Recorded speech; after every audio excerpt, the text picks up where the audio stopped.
ľudia, a dnes si povieme, koho tipujem ja za víťaza aktuálnej sezóny 2024-2025 Európskej ligy. No a ako prvý tip tu je, že AZ Alkmaar Tottenham. Ako Tottenham sa v Premier League strašne trápi. Strašne. Čo to vidí za zápasy, tak to je strašné. Strašne tam akože niekedy niečo tam vykúzlia, ale niekedy sa tam dosť trápia, dosť. A ja by som povedal, že tá Európska liga by im zlepšila náladu. Alkmaar by asi, neviem, či by zvládol Tottenham dať dole, ale ja by som dal ďalej postupujúci Tottenham. OK, ja ti poviem, že do štvrťfinále postupí Tottenham. Ajax Frankfurt. Mne sa zdá, že poslednú dobu sa ten Ajax tam trápi, ale keby som mal povedať, ale keď si pozrieme v minulosti som zistil, že Frankfurt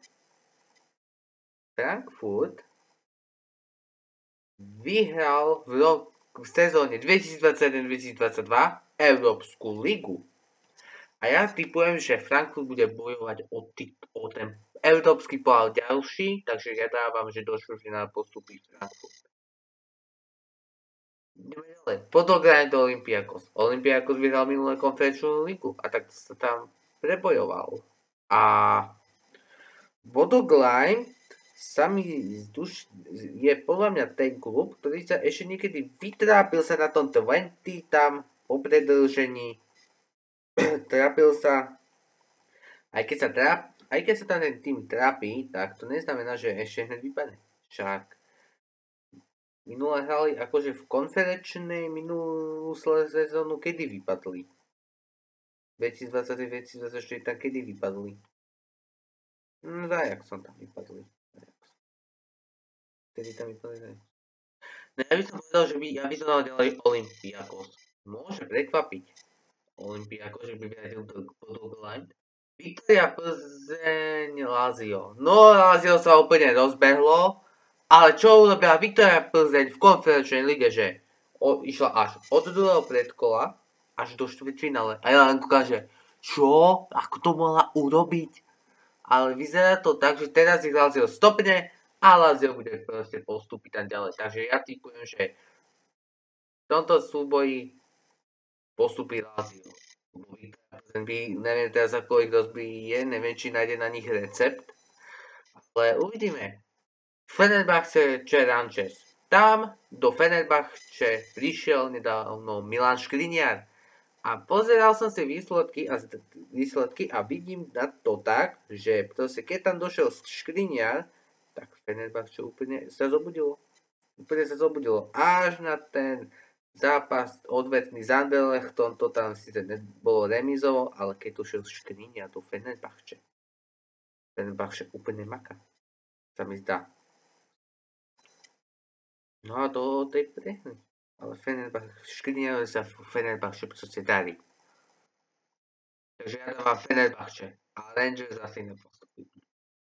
No má Atletico Klub.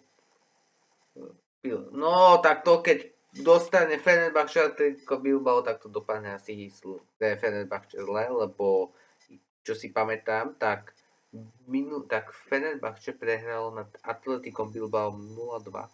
A ja teraz neviem, či Atletico Bilbao nevyradí aj AS Rím, lebo mne sa zdá, že Atletico Bilbao by malo väčšiu šancu na postup ako Rím, lebo Rím sa trápi aj v lige a trápil sa aj a trápi sa aj teraz v Európskej lige.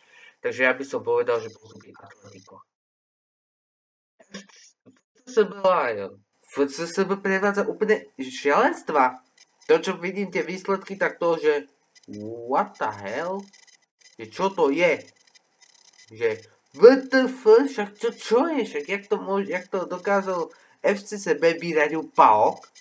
Ja len kúkam, že to ako sa im podarilo. A teraz ja tipujem, že určite vyradia aj Lyon. To bude určite, že vyradia Lyon. Real Sociedad Manchester United. Manchester United sa úplne trápi v lige. Úplne sa tam trápi, čo som pozeral tie výsledky, tak to katastrofa. A Real Sociedad síce tam robí niečo, ale ja by som dal skôr Manchester United. Musím trošku podporiť Manchester United, aby to tam nebolo taká hamba. Tottenham Frankfurt. Fúha, Tottenham už sa tam bude trápiť v tom štvrťfinále síce, ale v líge ešte bude bojovať o prežitie a Frankfurt, som hovoril, že bude bojovať o ten pohár európsky, takže ja dávam, že postupí Frankfurt. Olympiakos Lazio. Tak teraz neviem, či Olympiakos bude rozbíjať Lazio, alebo Lazio rozbije Olympiakos. Ja by som povedal, že Lazio dobre ide v Európe a proste ja hovorím to, že ja vidím, že Olympiakos sa síce potrápi, ale aj tak tam vidím, že postupí Lazio. Fenerbahce Atletico Klub. No, vzájomné zápasy by som mal zistiť, že ako hrali tam tie vzájomné zápasy. Okrem nepočítame akože teraz ten, čo sa hral, akože keby som mal počítať ten, že čo sa hral teraz v decembri, tak tam by som pozrel, že či už hrali niekedy proti sebe. No a vyzerá to tak, že hrali v roku 2017 prípravný zápas. A ja to vidím tak, že majú tam toho Škriniara a teraz by to mali s ním rozbiť. A ja hovorím, že ja si tipnem, že to tam bude Fenerbahce by rozbil Atletico Bilbao. Fenerbahce by tam takto prešlo cez Atletico Bilbao. No a FC Manchester United. No, tak to budeme rozmýšľať, lebo ja si pamätám lebo hrali teraz posledný zápas, keď bojovali o ten play-off tam a United vyhral nad FCSB 2-0. A ja si hovorím, že teraz akože by ich zase zabili. Takže dávam United do semifinále. Rada. Frankfurt Lazio. Fúha. Medzi Frankfurtom a Laziom to vidím tak, že Lazio sa bude už tam ťažké to bude mať. Strašne to bude mať ťažké tam. A Frankfurt bude ďalej tam bojovať o ten pohár. Takže ja to mám Frankfurt do finále. A tuto teraz bude ťažké. Či tam dáme Škriniara, alebo tam dáme United. Škriniarov tým je teraz tam dosť silný.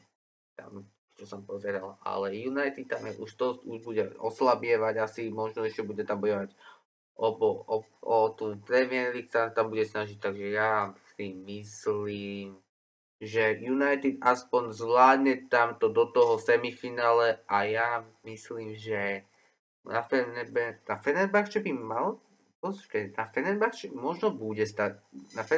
Fenerbahce minulé remizovali 1-1. Áno, je to tu.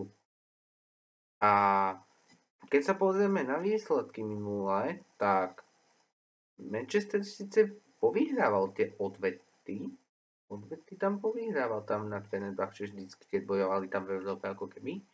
Ale ja dávam United. Teraz do výhra Frankfurt alebo United.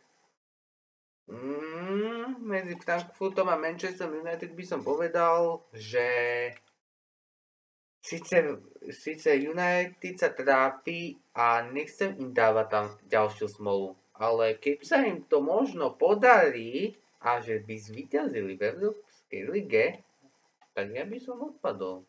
Takže ja dávam víťaza za aktuálnej sezóny, tejto sezóny. Manchester United je môj tým na víťaza Európskej ligy 2024-2025. Do komentára napíš svoj tým na víťaza a keď chceš, tak daj odber a like a nezabudni mi povedať svojho víťaza. Zatiaľ sa drž, pa.